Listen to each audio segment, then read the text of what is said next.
Every workplace has risks, but the best way to reduce injuries is through prevention. That's where occupational health and safety training come in.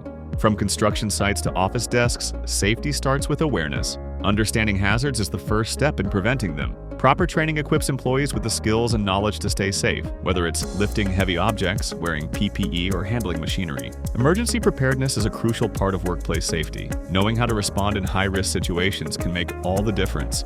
Communication is key. Encouraging employees to report hazards and discuss safety concerns helps create a culture where everyone looks out for each other. Prevention isn't just about avoiding accidents, it's also about long-term health. Ergonomics, stretching, and proper movement techniques help reduce chronic pain and strain injuries. Investing in safety training doesn't just protect employees, it improves productivity and reduces costly workplace injuries. Safety is a team effort. When everyone is committed to workplace safety, the entire organization benefits.